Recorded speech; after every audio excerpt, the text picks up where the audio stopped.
दोस्तों, अगर आप भी एक घर की कंस्ट्रक्शन करा रहे हैं या कराने की सोच रहे हैं तो ये वीडियो आप लोगों को पूरा एंड तक देखना चाहिए, क्योंकि इस वीडियो में मैं आपके साथ काफ़ी कुछ डिस्कस करने वाला हूँ। साइट पर काम कराते समय, एक घर को बनाते समय जो गलतियाँ अक्सर हो जाती है, उनमें से कुछ गलतियाँ मैंने इस वीडियो में आपके साथ डिस्कस करनी है। मैं आपको प्रैक्टिकल वो चीज़ें सब दिखाता चलूँगा जिससे आप उन गलतियों को देखकर अच्छे से समझ पाएँ।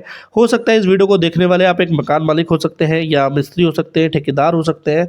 आप सभी के लिए ये वीडियो बहुत ज़रूरी है, क्योंकि चीज़ें प्रैक्टिकल होने वाली हैं। अगर आपका कोई भी डाउट रहेगा या फिर आप किसी और गलती के बारे में डिस्कस करना चाहते हैं तो आप कमेंट में ज़रूर मेंशन कर देना। और अगर ये वीडियो अच्छी लगे तो वीडियो को लाइक करना, चैनल को सब्सक्राइब करना, बट पहले आपको ये वीडियो पूरा एंड तक देखनी पड़ेगी। तो जैसे कि आप सामने एक वॉल देख रहे हैं, इस वॉल में आपको 3 पाइप दिखाई दिए थे और ये पाइप जो है रेन वाटर पाइप के पर्पज़ से भी यूज़ किया गया है और जो हमारे फ्लोर वाइज फ्लोर टॉयलेट होती है उनके आउटलेट के पर्पज़ से भी यूज़ किया गया है। तो यहाँ पे जो पीवीसी के पाइप है 4-4 इंची के पाइप हैं, 3 पाइप यहाँ पे प्रोवाइड किए गए हैं। अब ये जो प्रोवाइड करने के पीछे आप जो देखोगे मोटिव ये है कि एक ही जगह पे इन्होंने पाइप दे दिया, लेकिन जिस तरीके से इन्होंने थ्रू आउट निकाला है बीम को कट करके, जैसे आप देख रहे हैं ना, एक तो होता है कि बीम की सरिये में से आपने निकाला है, बट यहाँ पे तो बीम के जॉइंट ही खत्म हो चुका है जो पीछे से बीम आ रहा था। मैं थोड़ा सा आपको पास से दिखाता हूँ।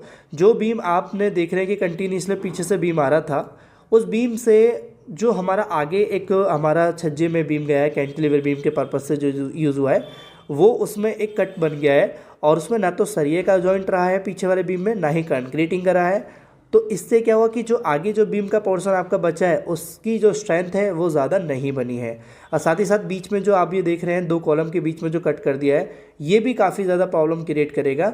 तो जो हम अगर बात करें नॉर्मली बीम अगर इस तरीके से पूरा प्रोवाइड कर देते तो जो उसकी लोड कैरिंग कैपेसिटी होती है, और जैसे कि आप देखते हैं घर में कोई भूकंप, इनकेस कोई भूकंप आता है तो उस कंडीशन में क्या होता है कि जो स्ट्रक्चर में कैपेसिटी होती है उसको रजिस्ट करने की वो काफ़ी ज़्यादा होती है, लेकिन आप कुछ इस तरीके की हरकत करते हैं अपने स्ट्रक्चर में तो प्रॉब्लम काफ़ी क्रिएट हो जाती है। तो ये जो प्लेन बीम में आप देख रहे हैं यहाँ पे, मैं आपको पहले अगर बात करूँ तो वो जो रिंग बांधी गई है, यानी जो स्टीरअप है, इनकी जो दूरी रखी है वो काफ़ी ज़्यादा है। आप एक अनुमान भी लगा के देख रहे होंगे वीडियो में तो दिख ही रहा होगा, और मैं अगर आपको इसकी स्पेसिंग बता दूं तो 1.5 फीट इसकी स्पेसिंग दी गई है। दूसरी गलती की बात करें, जो आप देख रहे हैं यहाँ पे जो रिंग बनाई गई है, इस रिंग को बनाते समय क्या होता है कि जो भी रिंग का साइज होता है उस हिसाब से आपकी सरिया कटिंग की जाती है, ताकि जो पूरी कटिंग लेंथ है वो बन पाए और प्रॉपर आपका रिंग हुक को लेकर सारी चीज़ें बनाई जाए। लेकिन यहाँ पे जो कटिंग लेंथ यूज़ की गई है, जो सरिया काटा गया है रिंग को बनाने के लिए, वो प्रॉपर लंबाई में काटा ही नहीं है, जिसकी वजह से जो रिंग यहाँ पे बनाई गई है उसकी पूरी बाउंडिंग ही नहीं बनी है। यानी कि जो आपका जो हुक बनाया जाता है कॉर्नर पे ताकि जो सरिये को एंकर कर सके, वो बना ही नहीं गया है। अब जो सरिया कम होगी तो जिस वजह से यहाँ पे ये चीज़ें देखने को मिल रही है, मैं आपको थोड़ा पास से दिखा देता हूँ। एक सरिया आपको बिल्कुल ही कटिंग दिख रही होगी। जब ये प्रॉपर आपस में बैंड ही नहीं होगी, हुक ही नहीं बैंड करेगा, तो क्या स्ट्रेंथ इसकी बनेगी। जब आप कभी लोड आएगा और किसी भी तरीके का कोई झुकाव आता है इसमें, तो ये रिंग तो कोई काम करेगी नहीं। तो यहाँ पे देखो आप, जो तो पहली गलती जो देखी मैंने यहाँ पे, जो रिंग की स्पेसिंग है वो बहुत ज़्यादा है। अगर ज़्यादा की बात करें तो आपको कितनी रखनी चाहिए, थोड़ा मैं आइडिया देता हूँ। तो आप 6 से 8 इंची के बीच में प्लेन बीम की दूरी रख सकते हैं। वो एक तरीका होता है, हमने एक वीडियो डाली तो जाके आप चैनल पर देख लेना। बाकी जो आपको छत ढालती हुई दिख रही होगी या स्लैब कास्टिंग होती हुई दिख रही होगी, तो यहाँ पे आपको सरिये के नीचे ईंट का इस्तेमाल होता हुआ दिख रहा होगा। ये कोई एक ईंट नहीं है, काफ़ी सारी ईंटें का यूज़ किया जा रहा है। और इनके पीछे जो इनका उद्देश्य है वो ये है कि सरिया हमारी उठी रहनी चाहिए, शटरिंग से चिपकी हुई नहीं होनी चाहिए। यानी कि आप इस चीज़ को समझ पाएंगे, जो चेयर होती है, हम चेयर देते हैं, उसकी जगह ईंट का यूज़ किया जा रहा है। अब ये मान लीजिए चेयर क्या होती है वो थोड़ा बताया तो जो लोगों को नहीं पता। एक मतलब सरिये की एक चेयर बनाई जाती है, चेयर की फॉर्म में होता है, ताकि जो सरिया है वो हमारा क्रैंक की तरफ को नीचे ना डाउन हो। ठीक है, एक सरिये, 2 सरिये जब होती हैं टॉप और बॉटम में, तो उनकी दूरी को बरकरार रखने के लिए। अब वो एक अलग चीज़ है, वो उसको इस्तेमाल करना भी चाहिए, लेकिन यहाँ पे इस तरीके का जो जुगाड़ है, जो ईंटों का यूज़ किया गया है, वो बिल्कुल भी गलत है। ठीक है, अब ईंट जो इस्तेमाल करने पे क्या रीज़न होता है, देखो एक तो मान लो ईंट का जो साइज़ रहता है, ठीक है, वो काफ़ी ज़्यादा रहता है। मतलब ईंट की जो मोटाई रहती है वो 3 इंची से कम नहीं होती, लेकिन चेयर हमें अपने हिसाब से बनानी पड़ती है कि छत की कितनी मोटाई है, यही सारी चीज़ देखकर। अब ईंट का यूज़ करने से पहले आपको मैं और बता दूं कि हमारे सरिये में अंडुलेशन भी आ सकता है, जैसे कि सरिये कहीं से दब रही है, उठ रही है, इस तरीके की। और आप कास्टिंग करते हो तो कास्टिंग करने पे कंक्रीट इसके अंदर, मतलब जब डलेगी तो कंक्रीट के अंदर का जो पानी होता है ये एब्जॉर्ब भी कर सकती है। कुल मिला के आप कहीं से भी देख लो, कहीं से भी पूछो, किसी से भी पूछो, ये ईंट का यूज़ करना बिल्कुल ही गलत है और आपको अपने घर की छत में कभी भी इस तरीके से नहीं करनी चाहिए। हमारी छत में जो कवरिंग होती है वो सिर्फ 20 से 25 mm होती है, यानी कि पौन इंची से 1 इंची तक आप मान के चल सकते हो, उसके ज़्यादा आपको कवरिंग नहीं देनी चाहिए। अब इसके थ्रू या इसकी वजह से आप देखोगे कि सरिया कुछ ज़्यादा ही उठ जाएगी जगह जगह से, और हमारा मटेरियल भी काफ़ी ज़्यादा लग जाएगा, और जिसकी वजह से हमारी छत में लोड, जो डेड लोड होने वाला है उसका, वो भी ज़्यादा हो जाएगा, जो हमारी छत के लिए बिल्कुल भी ठीक नहीं है।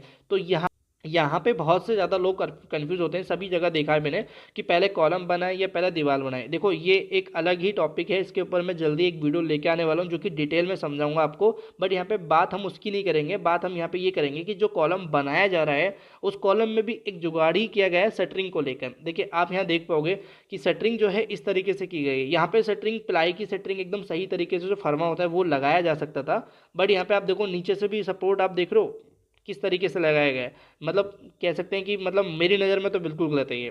उसके बाद जब इतना इतना हल्का सपोर्ट आप दोगे तो उसकी वजह से क्या होगा, आप इसमें जो रेशियो है वो भी सही सही तरीके से नहीं बना पाओगे, क्योंकि अगर आप पूरे तरीके से रेशियो बनाओगे, वाइब्रेटर लगाने की जो हम लगाते हैं, कंक्रीट डालते हैं अपने हिसाब से, या फिर जो एग्रीगेट यूज़ करते हैं वो भी सही तरीके से यूज़ नहीं हुआ है, क्योंकि यहाँ पे वाइब्रेटर ही इस्तेमाल नहीं किया है। अगर वाइब्रेटर इस्तेमाल करेंगे तो ये सपोर्ट हट जाएगा, क्योंकि सपोर्ट चाहिए होता है एकदम स्ट्रॉन्ग वाला अगर आपको वाइब्रेटर चाहिए, चाहे आप कॉलम पहले बनाएं या बाद में बनाएं।